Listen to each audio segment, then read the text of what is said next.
See, this is why I hate doing this, because I'm looking at the wrong way, right? Okay, anyways, so these next, the videos you're about to watch, I recorded on a really dark night, and, you know, it was a really dark night, and I didn't know how much longer, you know, I'd be here. And just, most of you know, 2025 has sucked ass for me. You know, never really thought I'd have a dream wedding scenario, but I did, and you know, that fell through. Engagement fell through. With that engagement falling through, I lost my best friend, I lost my stepdaughter, I lost the family that me and my son were moving in with, and now I not only have to cope with it myself, I have to help my son cope with it and be there for him when he's asking me why he can't go see people and why he can't do this and why he's not living here and so on and so forth. My brother physically attacked me, and a whole lot of shit went down with that, so had to finally just be like, dang, okay, guess I can't have him in my life.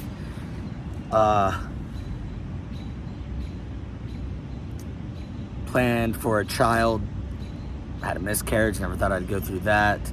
A lot of other nitpicky things, and then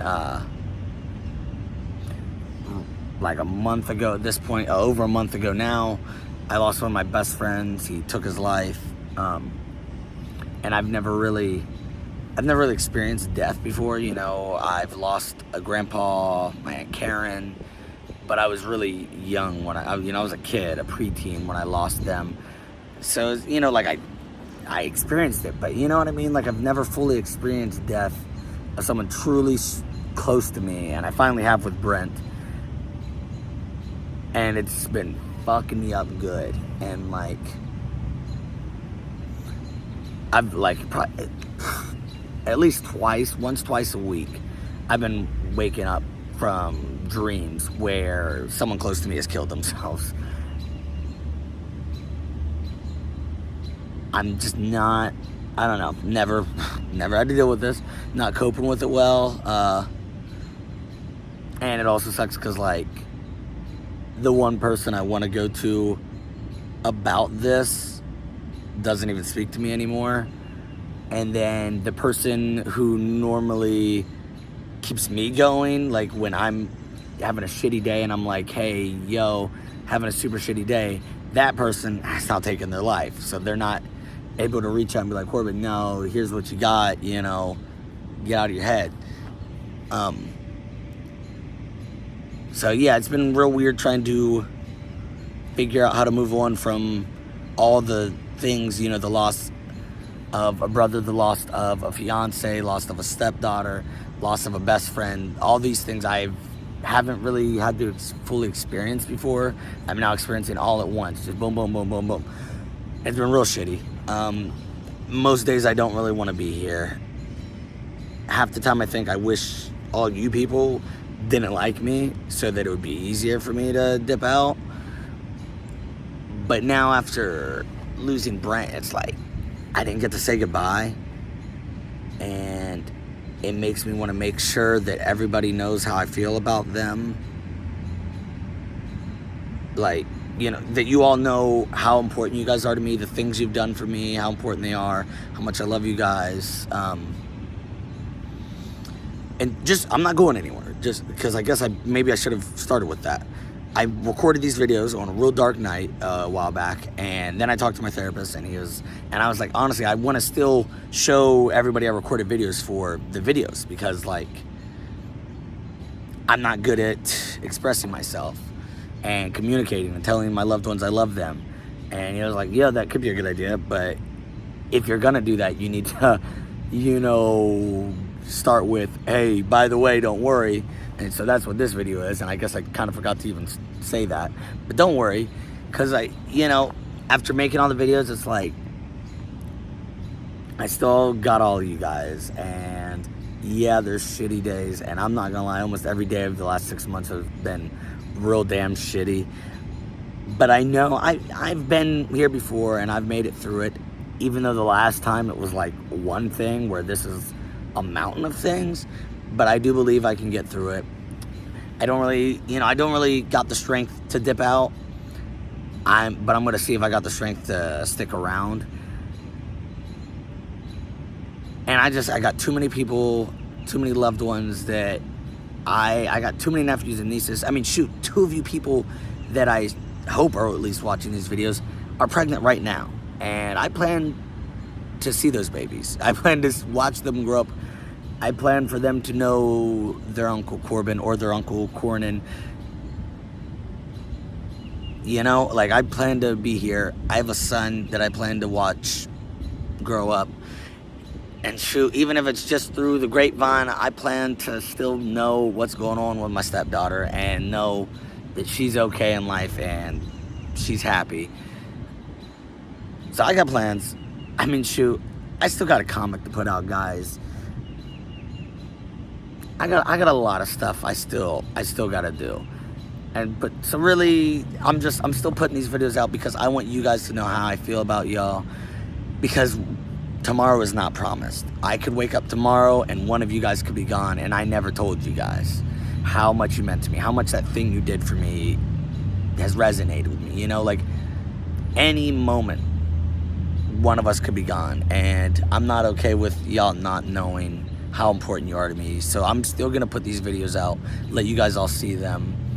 But no, I'm not going anywhere, not of my own doing.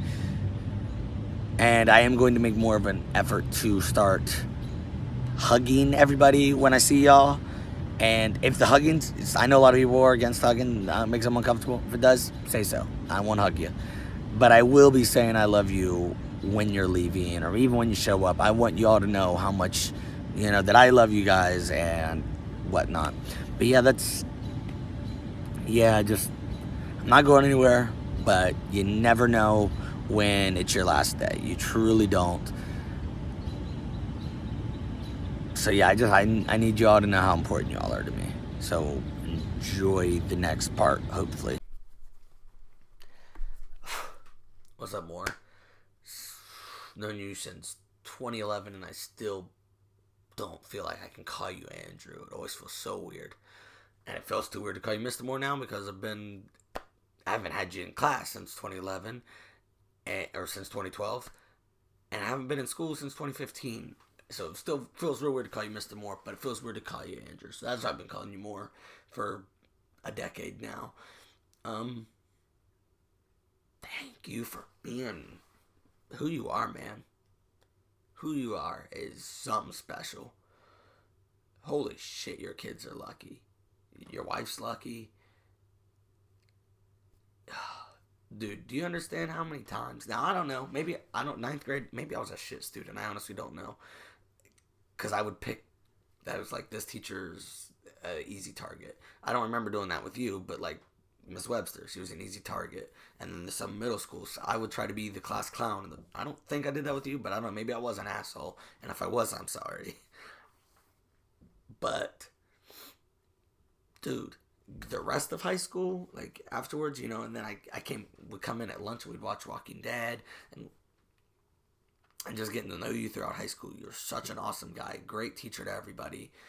And that's like, you didn't even have Cayman. He just came with me to the Bible, what was it, 1189? Was that what the club was called? And then you started treating him like he was one of your students, like, was being so nice to the guy, letting him come into your class. But like, there were times when Miss Webster was like, kick me out of the class. And it's like, where the heck am I supposed to go? I'm going to get in trouble from in the hallways. Which, I mean, I should have gotten in trouble since, I was being an asshole in her class. But like, you would let me come chill out to cool off in your classroom. And I remember one time, Mr. Jones, I got sent to his office, and he was like, Corbin, I understand, you need to go cool off. You can't do that out in the hallways, and you can't have my office all day. It's like, you got a teacher you can go hang out with. And I went and hung out in your class for a couple periods just to cool off and reset myself. And you did that, man. Like, you made me feel welcome enough that I could come to your space and cool off and, just get my head straight. Um,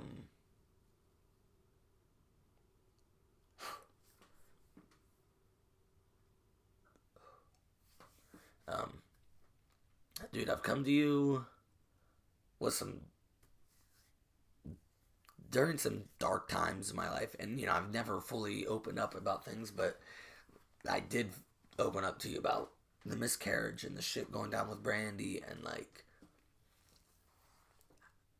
I don't know, it was nice to be heard, and you let me talk with you. Thank you, man. Thank you for all the movies, all the funny YouTube videos with your kids. Uh, I thank you for the movie club, man. That is something I needed in my life at the moment you introduced it. I needed that. And then a few clubs in that I meet, you know. Thank you for that. I did need that also in my life at the time, and what came from it. Um, thank you and Michelle for offering up your yard for my supposed to have happened wedding. I don't know what word I'm looking for there. And thank you and Michelle for letting me house sit last year. That was awesome. I needed that and I assume y'all see that and you're like, hey yo, let me ask him because I live with my mom. Like, it's nice to get away sometimes to just go and just be by yourself. And thank you guys for letting me do that last summer. I needed that desperately. It was so nice. Um, and thank you, Lachelle, for fucking. I don't know. Was that like 3 seasons of Tinkergarten I did with you? I want to say 2 to 3. Either way, Ezekiel loved it. I loved the bonding experience with him. It was so much fun. I wish he would have continued doing it, to be honest. But I understand. We all move on. We do different things. You guys got some great fucking kids. You're raising some awesome kids. And they're going to be just as awesome as you guys. More. Thank you for the Applebee's. All these years of going and getting dinner at Applebee's with me. For just catching up, the chats, whatever, the movies, everything, man. I have appreciated every piece of it.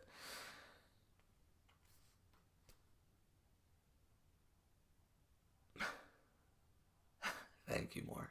Everything, man. You've become one of my best friends, and I love you, Andrew.